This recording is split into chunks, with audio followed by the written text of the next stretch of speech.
સુરતના ચોક સિંગણપુરમાં અસામાજિક તત્વોનો આતંક, મહિલા બુટલેગરના સાગરીતોએ 20 થી વધુ વાહનોમાં કરી તોડફોડ. સુરતના ચોક સિંગણપુર વિસ્તારમાં રાત્રે 8 થી 10 બાઇક સહિતના વાહનો પર ફટકા સળિયા લઈ નીકળેલા અસામાજિક તત્વોએ પહેલા સિંગણપુર ગોવિંદનગર વિસ્તારમાં વાહનોમાં તોડફોડ કરી, બાદમાં ચોક બજાર બહુચર પાસે તોડફોડ કરી કેટલાક લોકો પર હુમલો પણ કર્યો હતો. અસામાજિક તત્વોએ 20 થી વધુ વાહનોને નિશાન બનાવી આતંક મચાવતા ચોક અને સિંગણપુર પોલીસનો મોટો કાફલો ખડકી દેવામાં આવ્યો હતો. સિંગણપુર વિસ્તારમાં રાત્રે ખુલ્લી તલવાર સાથે ટપોરીઓએ આતંક મચાવ્યો હતો. વાહનોમાં તોડફોડ કરી ટપોરીઓએ આતંક મચાવતા લોકોમાં દહેશત ફેલાઈ ગઈ હતી. સિંગણપુરના ગોવિંદનગરમાં ડીજેમાં થયેલા ઝઘડાની અદાવતમાં વેટરોડ બહુચરનગરના માથાભારે તત્વો બેફામ બન્યા હતા. રાત્રે 9 વાગે ગોવિંદનગરથી લઈને બહુચરનગર સુધી રોડ અને સોસાયટીમાં પાર્ક થયેલા વાહનોનો ખુરદો બોલાવ્યો હતો.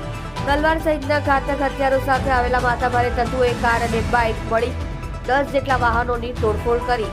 એક યુવકને તીક્ષ્ણ હથિયારથી ઘાની ઈજા થઈ હતી. સિંગણપુર પોલીસે ગુનો નોંધી તપાસ હાથ ધરી હતી. મહિલા બુટલેગરના સાગરીતોની ફિલ્મી સ્ટાઇલમાં ધમાલથી લોકો દંગ રહી ગયા હતા. જુઓ રાજેશ મંગલે સાથે સુરત એક્સપ્રેસ ન્યૂઝ ચેનલ.